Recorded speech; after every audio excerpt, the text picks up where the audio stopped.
If I had to pick a game to embody the phrase rule of cool, it would be this one. You are an overpowered main character, everybody else is fodder. A war has broken out between the red team and blue team. I don't know what blue team is called, but red team's name is literally just Red Dragon, so I assume our name is Blue Circles. Click around to move and attack by drawing a line across your screen, and your character does a shumpo and slashes the area. Everyone except the boss is a one-shot. This game is very short, but it's just so cool. It's simple and to the point. You're stronger than everyone else and you're willing to show it. A character moving faster than eyesight is a mechanical concept that games have tried to capture with stuff like Time Stop. But that just feels a lot more like you're stopping time than moving really fast. This game shows unreal speed perfectly. It's such a simple way to convey that you're swift and precise. You disappear, and after a brief delay, your slash goes through, and the still moving target falls over, as if their bodies had to have a moment to catch up to the fact that they've been forcefully shut down. This is a classic trope in samurai films. Every single battle here seems to end with a small demonstration of this trope. A dramatic switch to a black and red palette, the Straw Hat stands stoically still, sheathing his sword, and the last of his enemies paint the grass red. It was cool as a kid and it's cool now. This type of scene is perfect for a one-liner, but I like to imagine the samurai just whispers something completely mundane into the soldier's ear before they bite it. Hey man, Sarah from accounting's birthday is next Tuesday. Where the slash line starts is where the samurai needs to be to disappear, and where the line ends is the place he will reappear. The Straw Hat is not invincible. You can still get hit, and disappearing via slash is your main way of dodging damage. I ran into your mother while grocery shopping yesterday. She hopes you're eating well. There are some chests you can loot that will give you either an increase to health or dodge rate. Dodge rates seem to do nothing here, as even at like a 30% chance to dodge, I didn't notice any difference from 0%. Take the health. 5 enemy types to fight: a knife guy, a sword guy, archers to annoy you from range, spearmen who charge and have a low profile, 90% of the damage you take will come from spearmen, and shield guys who can block your attack if your line crosses over their shield directly. Your sister's bakery has been getting a lot of customers lately. Fighting through the fields, the man with the straw hat gets to the watchtower and brings down the station guards and archers. This is likely the only time where you will use a bow. Scouting the area, you move to interrupt the building of a wall. Defeat the catapult by hitting it in the balls. The catapult doesn't seem to fire when you can see it for some reason. I guess he's a shy punter. Being near a guy like you has made a lot of women realize that they're lesbians. You can choose to shoot the catapult at the wall or at their base camp. Shooting at the wall starts you off with an extra tile for the strategy part of this game, and shooting at the base camp starts the enemy off with one less tile. The tile strategy portion is just bigger number on space wins most of the time. You can send the samurai to solo a tile's worth of enemies, really establishing how much of a protagonist he really is. You don't need to conquer everything, just this one square, but it's fun to do. The final space has the enemy commander, and anytime you send foot soldiers in, they will be wiped out, so it has to be you. He can actually dodge your slashes by jumping into the air. Nick him mid-air 3 times and you win. Your son told me that he wishes I was his father. Very short, fun game. There's a sequel. Taking place directly after the first game, the man with the straw hat is charged with reclaiming a castle by his lonesome. Instead of map movement, it's 4 themed levels.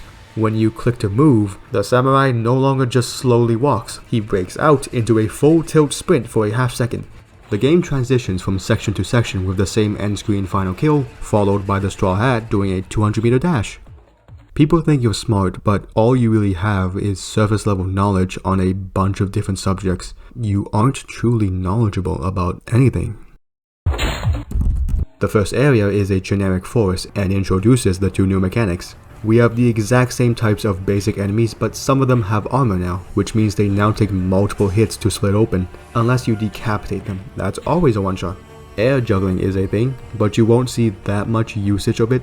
You can knock an enemy into the air by slashing directly up under them, but non-armored enemies die in 1 hit anyway, so what's the point of getting multiple hits on them? And armored enemies can't be knocked up anyway cause they're too heavy.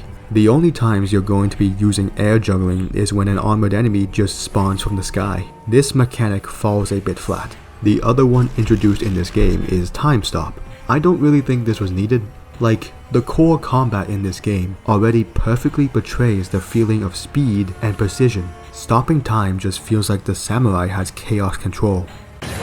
Time stopping is a cool power, but I think it's a bad way to represent speed.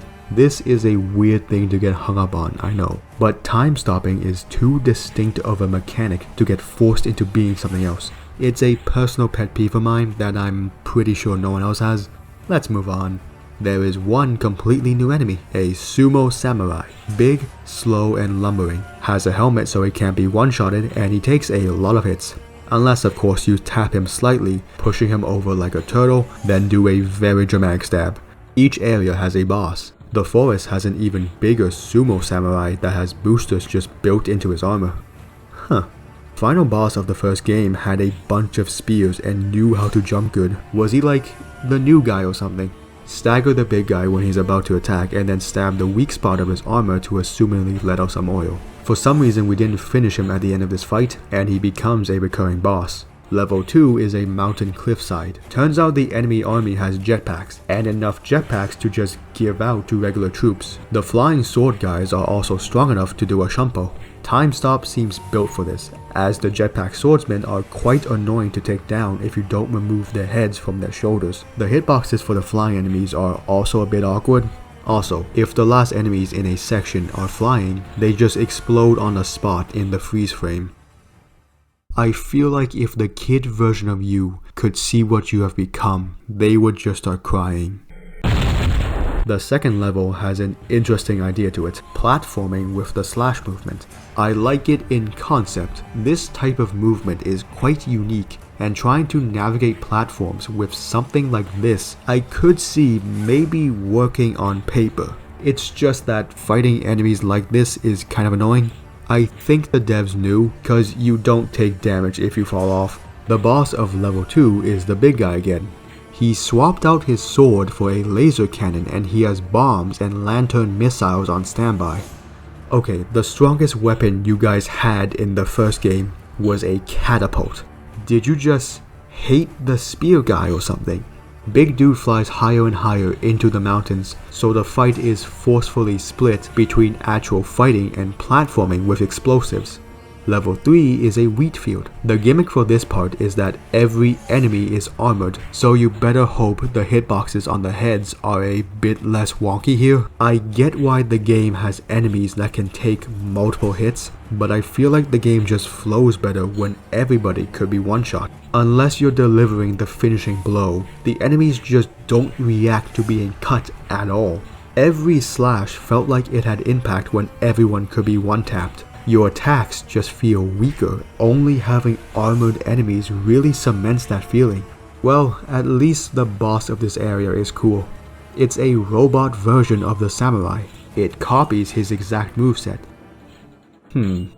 Have you guys ever seen Katana Gatari? Well, minor spoilers, but it was very briefly stated the blacksmith that made the 12 swords in the show had the power to see the future, and that was why one of the swords was just a pair of pistols, and a different sword was a solar-powered robot made of wood. Is that like the same situation here? Anyway, this is the best boss fight in the game. Like you, he will disappear upon attack and briefly reappear at the end of his slash. Time hits correctly to overheat him, which will get him to stay still for a bit. He can knock you into the air and will air juggle you to death. The best way to get out of that is to use a bit of your time stop meter. This was a good fight. Last level is just a boss fight. Big guy is back and he has a giant turtle mech. Okay, sure. You can't damage him with a sword. A jetpack soldier has to spawn, and you need to knock them into the turtle to damage it. This boss fight is mid. There are times where a jetpack soldier just won't spawn, and the turtle mech has a bunch of attacks that knock you into the air for an unnecessary amount of time. This can be surprisingly frustrating to play. And that's the game.